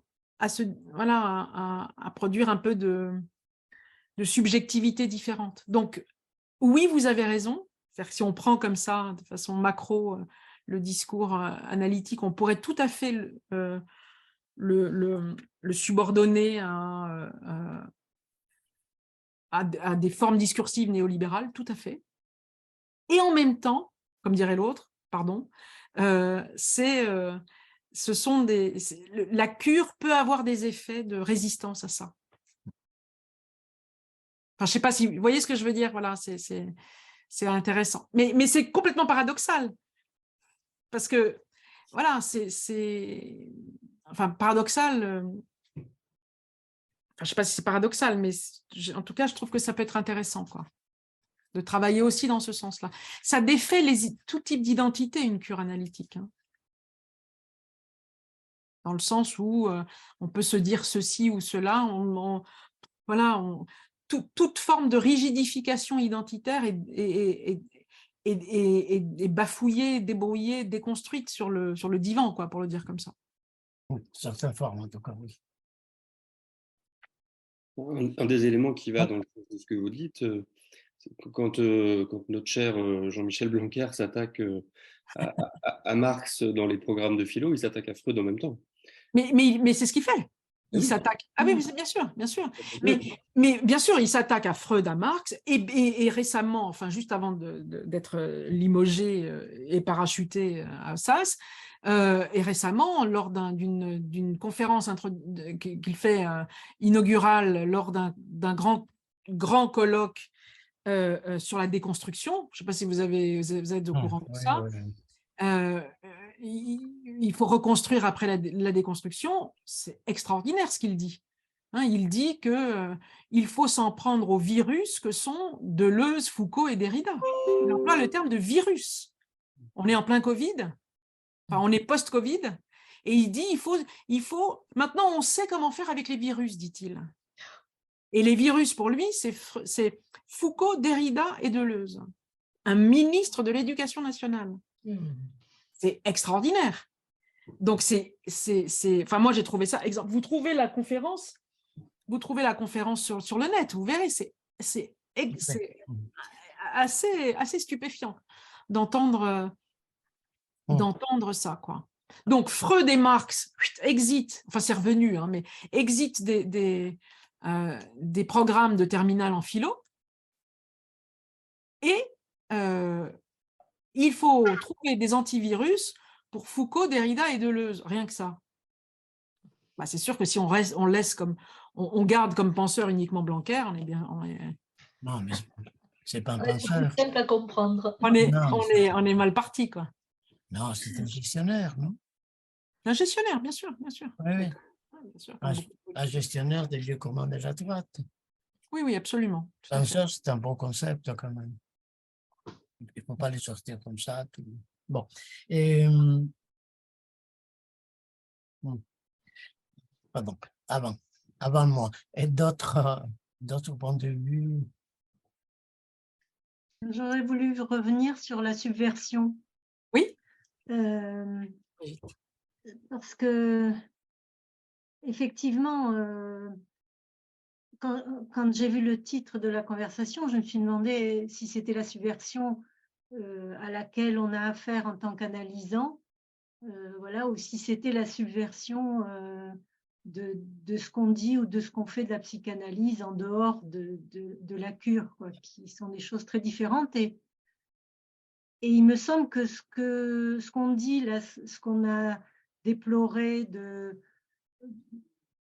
la façon dont Lacan peut être capté par certains, que ce soit Jacques-Alain Miller ou d'autres, pour moi, il me semble que c'est pareil. Enfin, il n'y a pas de raison que ce soit différent de ce qui se passe avec d'autres en littérature. Par exemple, il faut attendre 70 ans que ça tombe dans le domaine public. Et donc, 1980 plus 70 ans, et là, on aura accès à tous les éléments et enfin pas moi, mais Moi non plus. mais c'est à ce moment-là qu'on pourra faire quelque chose. Mais c'est pas, enfin, je trouve que c'est pas très surprenant. Ah, pas du La tout, femme, non, non. Ah la non, femme oui, de oui, René tout à fait. Char, elle a confisqué complètement toute Ouais, critique, ouais, tout, ouais, ouais. tout livre, tout article sur René Char, à partir du moment où elle était attachée de presse de Gallimard.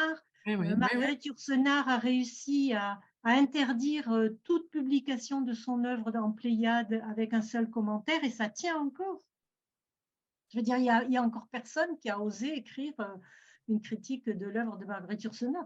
C'est quand même assez hallucinant, quoi. Oui, oui, Donc, oui. il y a des choses énormes qui se passent comme ça, et c'est bien de temps en temps de se dire que pour Lacan, c'est la même chose. Bon, c'est vrai que c'est avec la cruauté en plus, c'est le côté féroce, parce que c'est vrai que ça m'interroge, c'est que comment ces luttes intestines au mouvement psychanalytique ont-ils pu devenir aussi féroces? Ça, c'est une question quand même. Tu peux redire, pardon? Comment les luttes intestines entre les mouvements psychanalytiques Oui. peuvent prendre des aspects aussi féroces, aussi... Ah oui, non, non. Oui, bon. Ce qui peut être étonnant, c'est qu'on imagine que ça pourrait ne pas l'être. Oui, Non? mais Il y a un mot Non, en, non. il y a un mot en Je veux dire psychanalyse. comme ailleurs. Comme Oui, ailleurs. comme oui, ailleurs. comme Mais ailleurs. pas Oui. moins. Pas C'est-à-dire que moins. c'est les lieux de pouvoir, hein. Franchement, il y a quand même. Ah C'est des lieux institutionnels de pouvoir. Donc, il y a un mot en psychanalyse qui a été forgé probablement au moment justement de ce que vous décrivez comme ces luttes intestines qui sont apparues. C'est la frérocité. Ah oui. Hein, la frérocité, c'est ça. C'est-à-dire que Ouais. les frères de transfert. La sororité aussi, hein, je suppose. Ben écoute, ça donne pas le même son quand Oui, même. bien sûr, Pardon. bien sûr. Bon, on fera ça un autre jour. Oui. Mais les frères de transfert, pour le dire comme ça. Hmm. Pour rejoindre ce que disait Sébastien tout à l'heure, c'est vraiment, on se dit, mais on marche sur la tête, quoi. Non, non, pas du tout. Non, on marche pas sur la tête. Mais non, non. Je sais pas dans quoi on marche, mais. Non, il me semble qu'il faut penser en termes de tendance dominante. Oui, Hein? oui, oui, oui, oui, oui. Plutôt que penser de façon, disons, essentialiste, ce qui Oui. donnerait la psychanalyse, le marxisme, la vie, ou des choses comme ça. Bon, on peut faire des...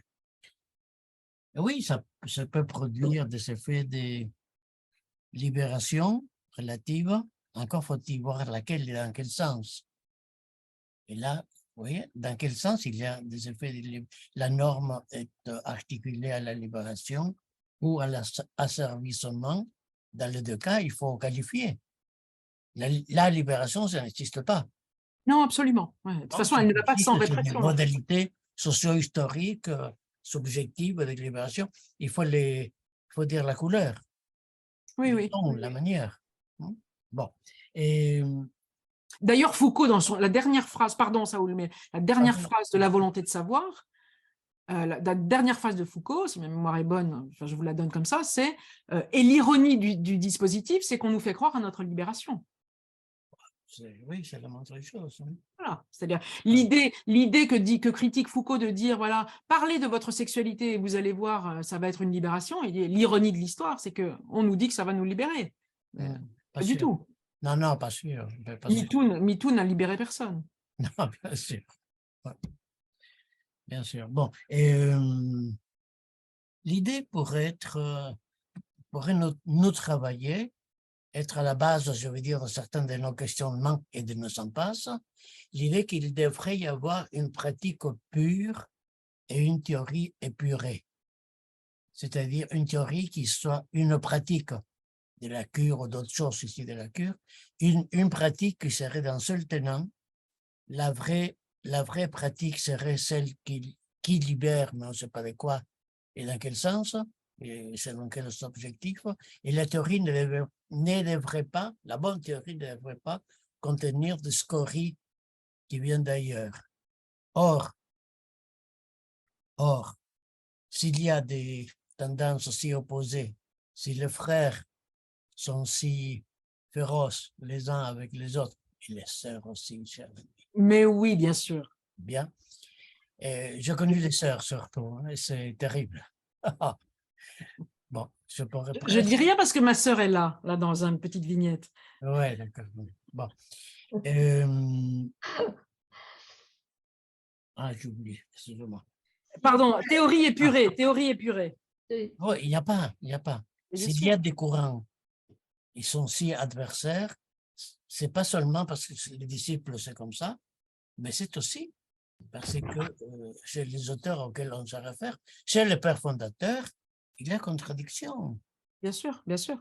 On dit Lacan, on dit Marx, on dit d'autres, et tout à fait important, c'est pas moi qui vais dire le contraire, l'on s'en faut, bien sûr que non, mais il n'y a pas le Marx Bien sûr.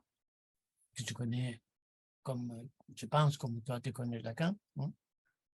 Et c'est-à-dire il y a des éléments contradictoires. Je vous donne un petit exemple, je donnais jadis quand j'ai joué au prof, hein. Dans le Capital, quand même, le Capital, hein?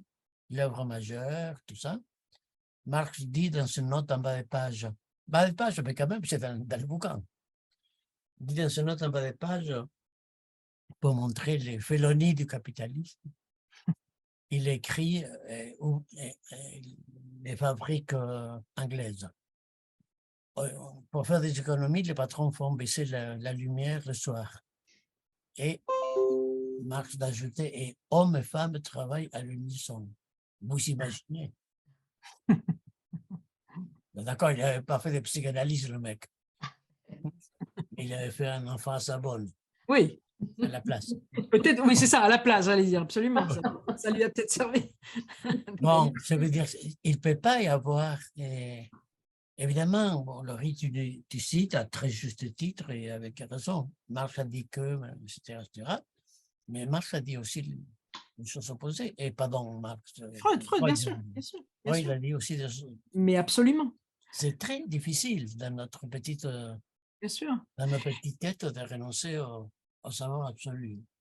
Mais si tu veux, en plus, ce que tu dis, c'est quand même, c'est exemplaire, parce que on parlait de la transmission, on parlait de la capacité ou pas, ou de la possibilité ou pas de transmettre quelque chose de la psychanalyse. Mais imagine, par exemple, quand je joue au prof, comme tu dis, devant les étudiants, je leur rappelle quand même que le corpus théorique de Freud, c'est 40 ans. C'est 40 ans. Ouais. Et Lacan, c'est la même chose. Donc, si tu veux, c'est ça qui est très intéressant. D'ailleurs, certaines personnes qui se réfèrent à Lacan maintenant séquencent en disant le dernier Lacan, le premier Lacan, le Lacan du milieu, je sais pas quoi. Enfin, tu vois, on saucissonne en disant attention, le dernier, c'était pas le même que le premier. Ben, évidemment. Évidemment. Donc, il y a une espèce tu vois, voilà, il n'y a pas ni de théorie qui est épurée en un seul bloc. Et en plus, si tu veux, si tu prends un concept, je ne sais pas, par exemple, le concept d'identification, tu vois le feuilletage qu'il y a dans ce concept-là, depuis les premiers moments où Freud parle de l'identification au père de la horde jusqu'à chez Lacan, où c'est l'identification aux symptômes, tu as 80 ans de théorisation feuilletée sur ce même... Voilà, c'est tout d'un coup un concept avec lequel on travaille énormément, mais qui n'est pas du tout la même chose si on parle de l'identification mélancolique ou de l'identification aux symptômes. Et pourtant, c'est le même terme. Oui. Tu vois, donc il faut à chaque fois qu'on dit quelque chose, il faudrait, ça fait un peu, mais il s'agirait qu'à chaque fois qu'on parle d'un concept, dire, alors là, je le traduis comme ça, je le déconstruis comme ça, en fait, il faudrait qu'à chaque fois, on puisse défaire ce qu'on est en train de dire. Enfin. Pratique pure et théorie épurée, ça, c'est ce que tu disais tout à l'heure, c'est vraiment les consistances imaginaires qu'on donne à un savoir, quoi. Oui, tout à fait. Ça, c'est quand on ne lâche pas, c'est quand on ne perd pas quelque chose de son savoir. Là-haut, dans la réalité, disons, il y a des pratiques hybrides. Et dans une théorie, on peut parler de tendance dominante dans la théorie. Oui, bien sûr. Là, oui, mais pas la vraie, il n'y a pas la vraie théorie ou la théorie pure. Bien sûr. Mais ce qui est intéressant, c'est que quand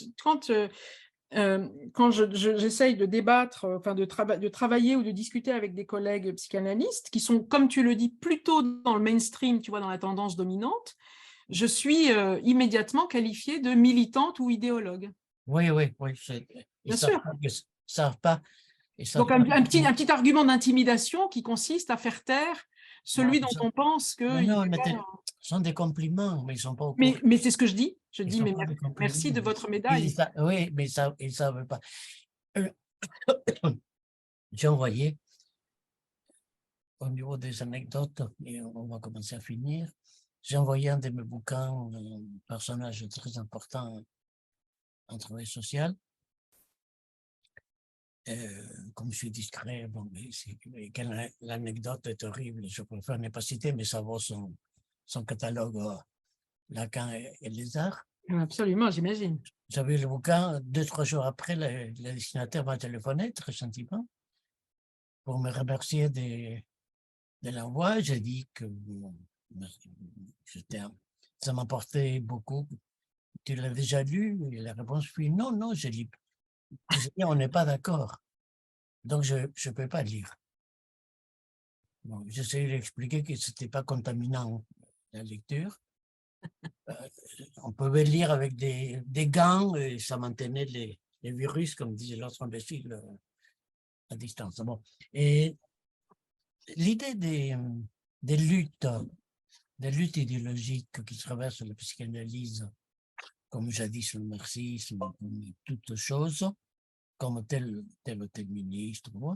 L'idée des luttes idéologiques est tout à fait intéressante, c'est prometteuse.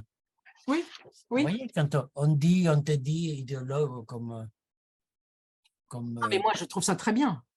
Terme péjoratif, oui, moi aussi. Mais on te le dit comme terme péjoratif, bon, je l'ai entendu 1000 fois.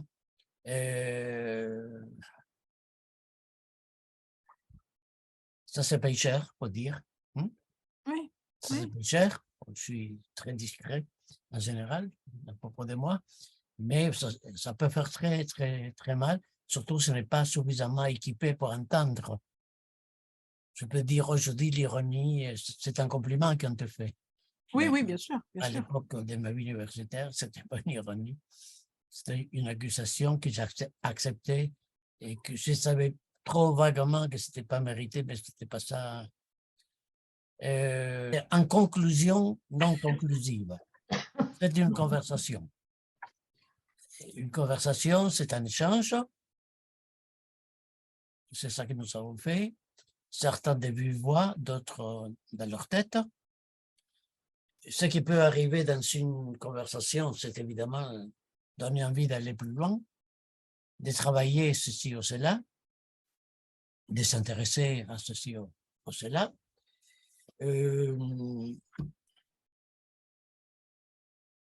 Avons-nous résolu le problème? Non. Avec un peu de chance, nous en avons posé quelques-uns. C'est déjà pas mal. Hein? Nous avons posé quelques-uns. Et l'essentiel reste à faire. Oui. C'est-à-dire bosser, bosser, bosser. C'est ça. Et dans la métaphore, la seule possible, de polder. Vous savez, le polder, quelques terres artificielles gagnées sur la mer qui l'emportent toujours. Merci à nous tous d'avoir été là. Merci à vous tous. Compris, merci. Merci beaucoup. Non, merci à toi. Tu es très bonne. On peut rappeler quand même qu'il y a le livre de Laurie Lefebvre à lire. Voilà. Si. N'hésitez pas, moi je suis vraiment ouverte à des échanges. Si vous avez des questions, faites-le par mail si vous voulez. Ce soir, tu as prouvé que tu es ouverte à des échanges. Oui. Nous pourrons relayer les questions. Hein. Avec plaisir. Ça m'intéresse beaucoup en tout cas. C'est un plaisir. Nous ne verrons parvenir que les questions difficiles. Oui. Merci à tous. Merci beaucoup. Merci à tous. Au revoir. Ciao. Paul, merci Claudine. Merci. Soyez sages. Merci à tous. Bonne soirée. Merci à vous. Au revoir. Au revoir.